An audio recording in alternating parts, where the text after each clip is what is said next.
Hi, I'm your host, Danny, and this is English Plus Podcast. Have you ever been frustrated with the way you use your prepositions with adjectives? Or is it frustrated at? Or maybe frustrated on? Maybe you're not that good in doing that. Or is it good in, or good at, or good with? Which one is it? You see, it's kind of confusing. I'm not going to promise that I'm going to solve all these problems because we don't have a lot of rules when it comes to prepositions used with adjectives. We have some common sense that we're going to talk about in this episode, and we have some common adjective preposition combinations that we will talk about. I'm not going to promise you that I'm going to solve all the problems that have to do with adjectives and prepositions, but I'm going to solve a lot of them, and I'm going to talk about some of the most common combinations. So if you're interested, join me in this new grammar episode from English Plus Podcast. Welcome to a new episode from English Plus Podcast, where you get to learn English, business, culture, literature, and a lot more. Two things to remember: that you will always find extra practice on our website, EnglishPlusPodcast.com, and don't forget to support us on Patreon to help us keep our content free forever. And now, this is your host, Danny, and let's enjoy a new episode from English Plus Podcast.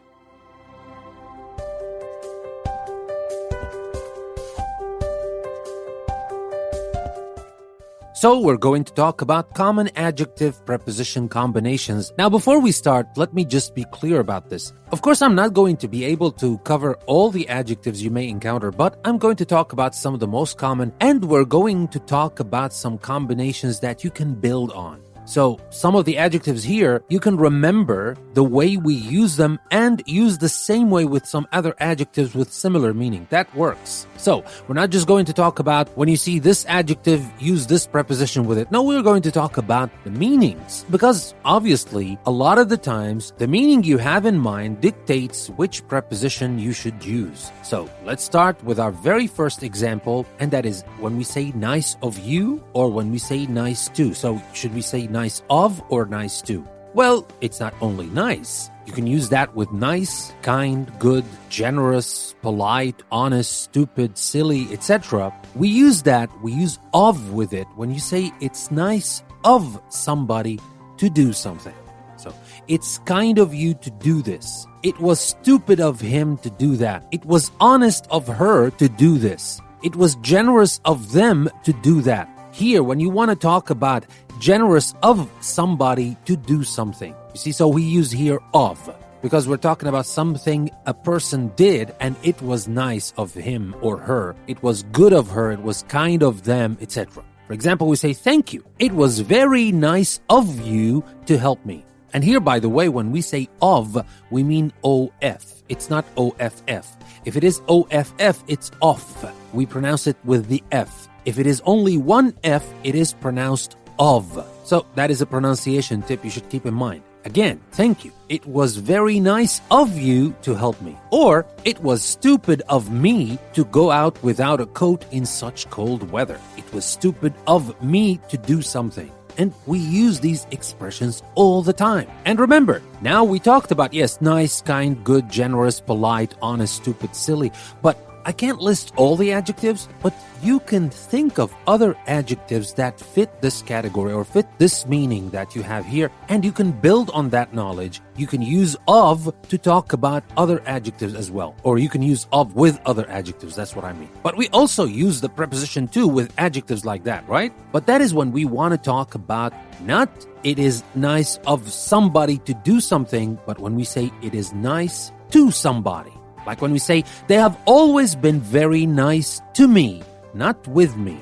You don't say, you are nice with me. You say, you are nice to me. Why were you so unfriendly to Lucy? Not with Lucy, to Lucy. You are nice, kind, good, generous, polite, rude, friendly, cruel, etc. to somebody. So, remember that. If you're talking about the same adjectives, but you want to talk about this adjective to somebody, it's not of, it's not with somebody, it's to somebody. That is about nice of you or nice to me. And now let's move on to talk about another combination that's some adjectives with about or with.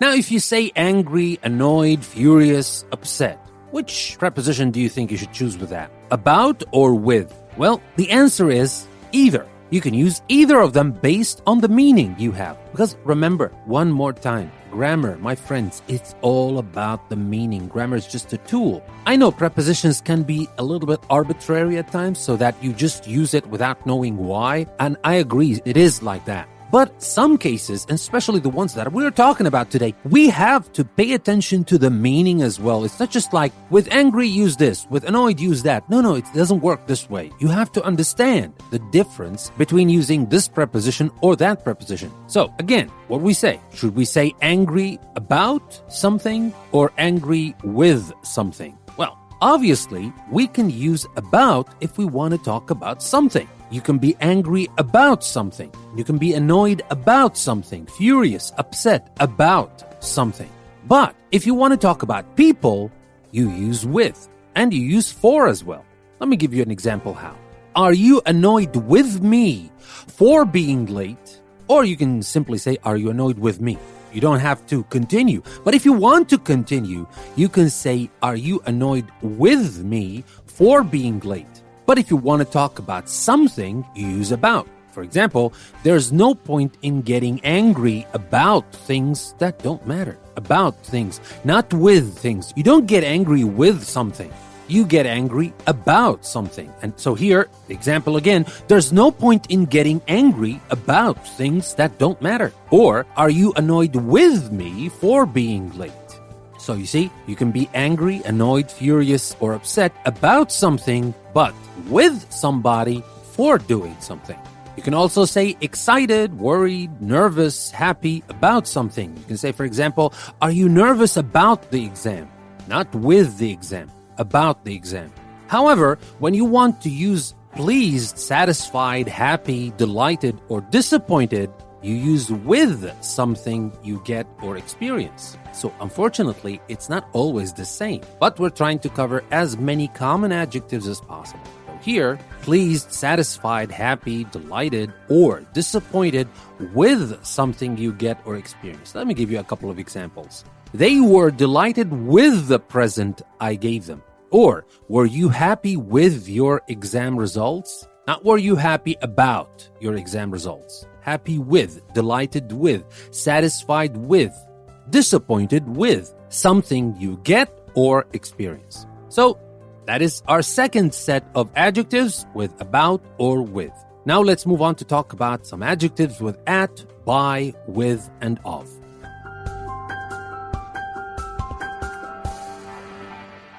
So let's start with surprised, shocked, amazed, astonished, upset. What do you think we should use if we want to talk about something? Surprised at something or surprised by something? Or maybe both. And this is actually the answer. You can be surprised at something or surprised by something. Shocked at or by. Amazed at or by something. Astonished, upset at something or by something. For example, you can say everybody was surprised at the news or everybody was surprised by the news. Both are fine. I hope you weren't shocked by what I said or at what I said. And both are fine in this case. Now, what about impressed?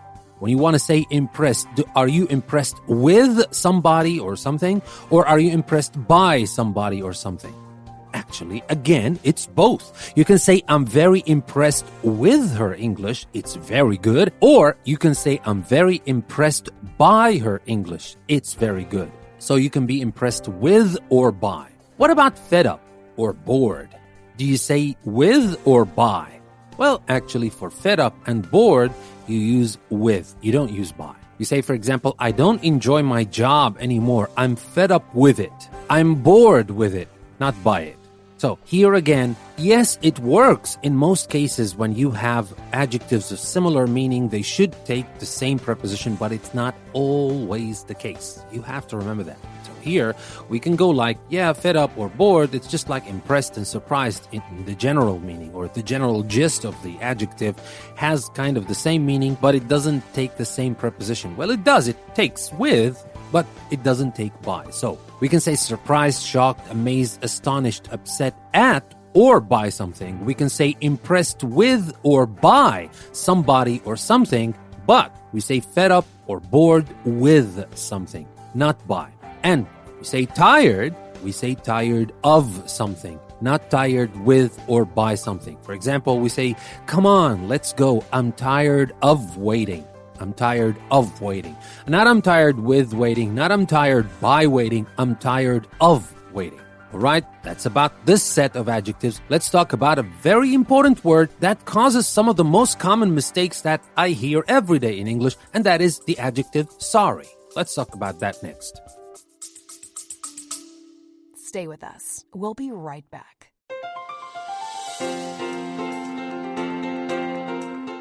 Looking to enhance your English skills while exploring a world of knowledge? Then English Plus Podcast website is just for you.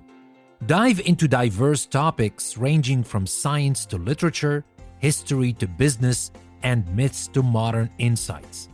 Each episode from our podcast or article from our magazine is a journey of learning and discovery, designed to not only improve your language skills, but also broaden your understanding of the world. Join us at English Plus Podcast, where language meets limitless learning. Tune in today and take your English to the next level. Visit EnglishPlusPodcast.com to start your journey. English Plus Podcast, language, learning, enlightenment. Never stop learning with English Plus.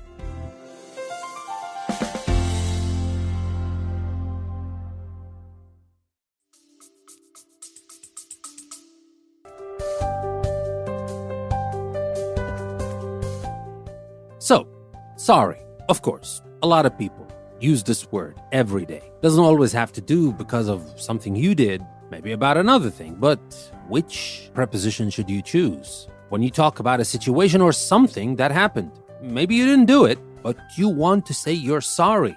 You say you're sorry about it or you're sorry for it. Which one should it be?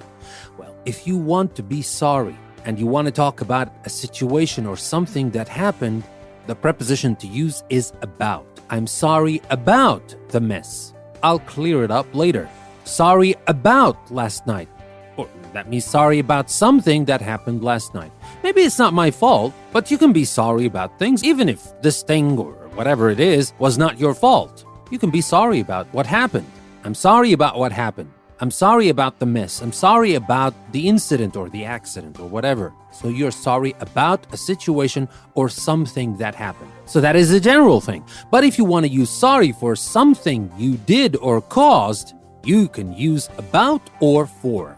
You can use for. You can say, I'm sorry for shouting at you yesterday. Or you can say sorry about shouting at you yesterday.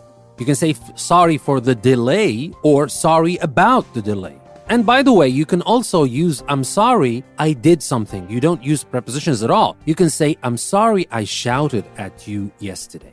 All right? You don't have to say I'm sorry about or I'm sorry for. You can say I'm sorry for shouting at you yesterday or I'm sorry I shouted at you yesterday. But here, if it is something of your own making, you can use for or about. But if in doubt, use about because it works both ways for a general situation or for a situation that you caused. And now, when we want to talk about somebody in a bad situation, you don't use about. When you want to say, for example, I feel sorry or I am sorry for somebody in a bad situation, we use for. We don't say about a person. You say, I feel sorry for Mark. He's had a lot of bad luck. Not I feel sorry about Mark. That's a common mistake. I hear people say it all the time. I'm sorry about him. He's in terrible condition. No, you're not sorry about this person. You're sorry for this person. Remember that. You're sorry for this person. So here, about and for with sorry can be confusing, but let me just recap. You can be sorry about a situation or something that happened in general. If it is something you did or caused, you can use both, for or about. And if you want to talk about somebody in a bad situation, you only use for, not about. And now with that being said, let's talk about some common adjectives we use with a preposition of. And there are many, a lot of adjectives we use with a preposition of. So let's talk about that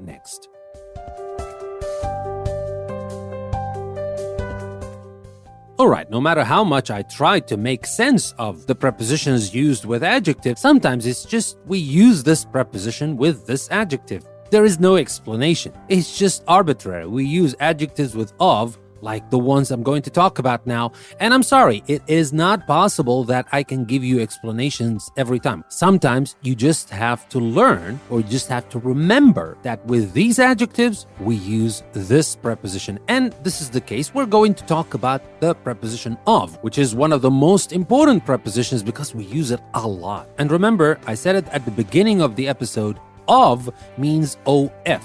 If it is OFF, it is off. So here, when you only have one F, you pronounce it like a V, of.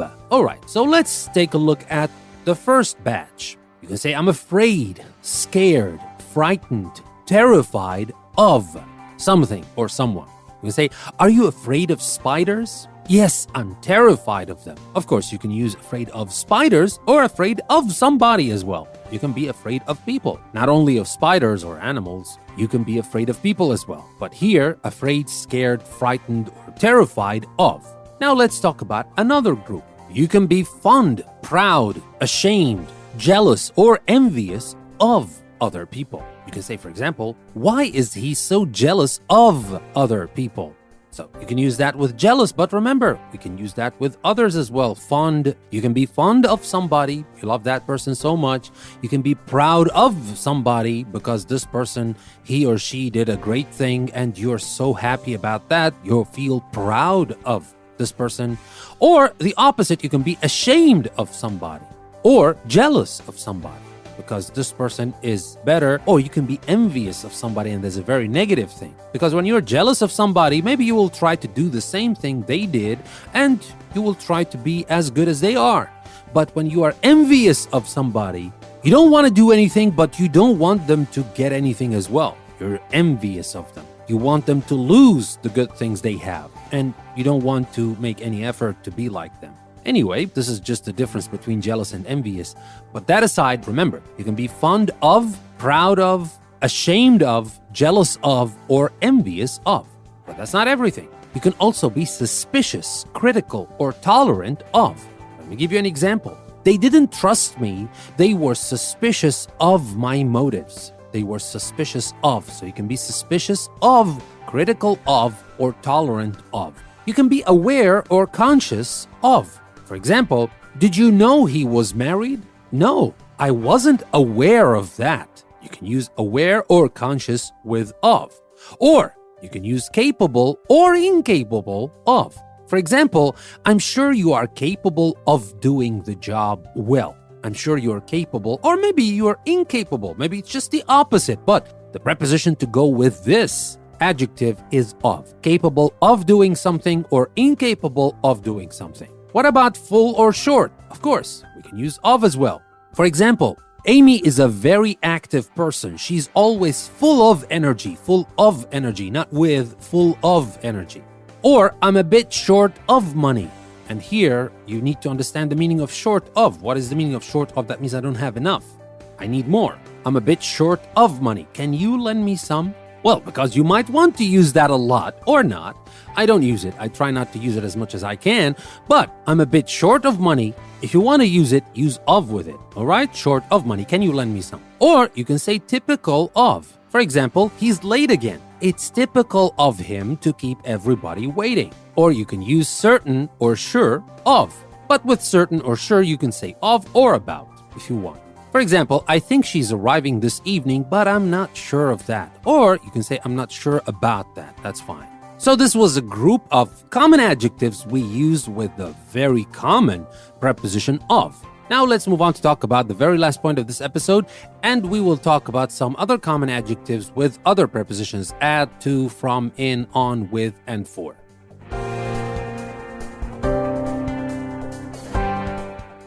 So first, let's talk about good, bad, brilliant, better, or hopeless. What do you say? I'm not very good repairing things. Which one should you choose, do you think? Should you say I'm not very good in repairing things, or for or with repairing things? Maybe for it's a little bit kind of awkward or strange, but what about good in doing something or good with doing something? Can you do that? Well, no. You should use at. I'm not very good at repairing things. Not in, not with. All right? You say good, bad, brilliant, better, hopeless, etc. at doing something. Like when we said, I'm not very good at repairing things. What about married and engaged? Now, if you just want to say I'm married, that's period. Married, period. You don't have to use any prepositions. But what if you want to talk about the person you are married to? You don't say with, and that is a common mistake here. You don't say Louise is married with an American. No, you say Louise is married to an American. Now, pay attention. You say Louise is married with 3 children. That, when you use it, it is correct, but the meaning is totally different. You're not talking about who she is married to. You're not talking about her husband.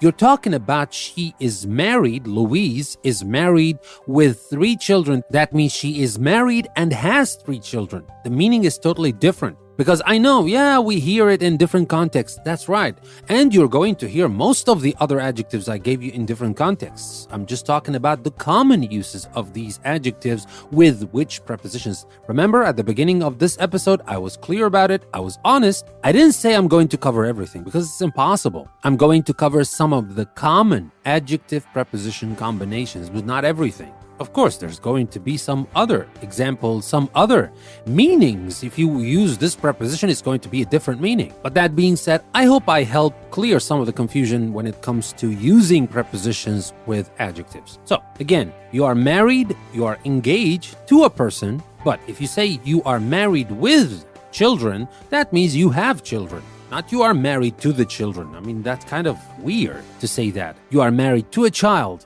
What does that mean? I mean, that happened. I just talked about Cleopatra last week, and Cleopatra was married to her brother, who was a child, who was just 12 years old. So, yeah, it works this way, but in modern times, thankfully, we don't have that anymore, or at least in most cases, we don't have that. We don't hear of that because that's kind of just strange and sad. Anyway, when you say somebody is married with children, that means this person is married to somebody, but this person has children. Okay, so that is the difference. Now, let's move on to another adjective, and that is similar. Similar to. We say, your handwriting is similar to mine, not similar of mine, not similar with mine, it's similar to. What about different? Different from or different to? And by the way, here, I hear a lot of people use different than because they kind of use it like the comparative form. They say, for example, when you say better than, different than. No, don't ever use different than, please. Different from.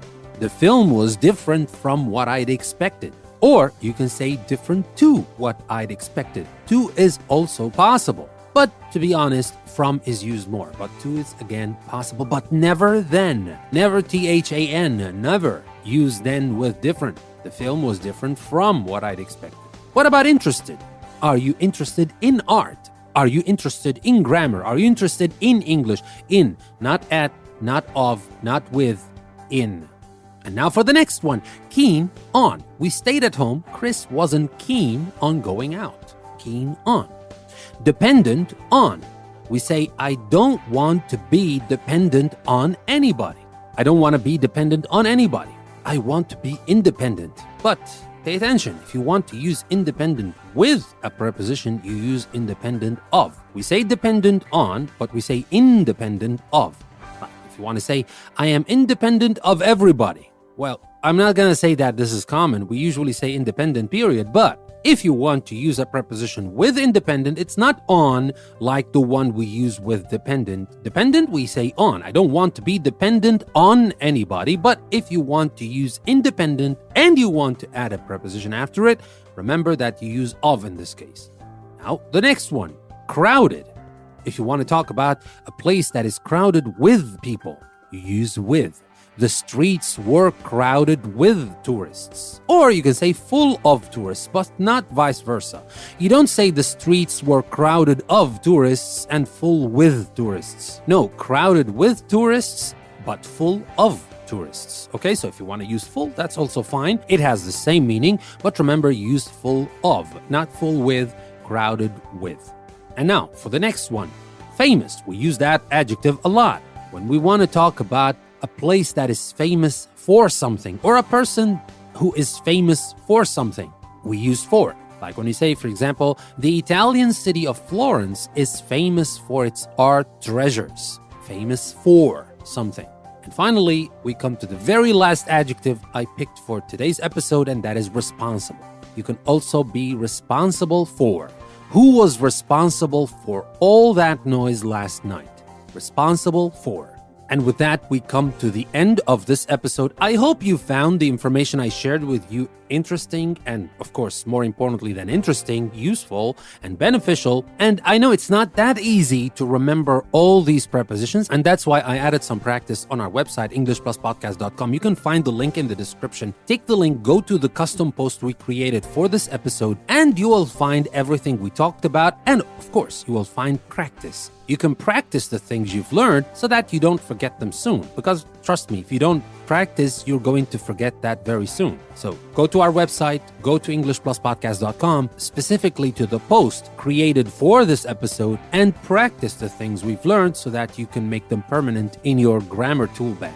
Now, before I leave you, I will also have to remind you that you can support English Plus by becoming a patron on Patreon. Support us on Patreon and help us continue with the content that we're creating. We are creating one episode every day, and we are counting on your support. Because as you can notice, we're not adding any advertisements or anything. We're just counting on our patrons. We don't want to be dependent on ads. We want to be independent of ads, all right? We just talked about dependent and independent. We want to be dependent on you, on patrons. That's what we want to be dependent on. Now, enough begging for one episode. That being said, this is your host, Danny. I would like to thank you very much for listening to another episode from English Plus Podcast. I will see you next time.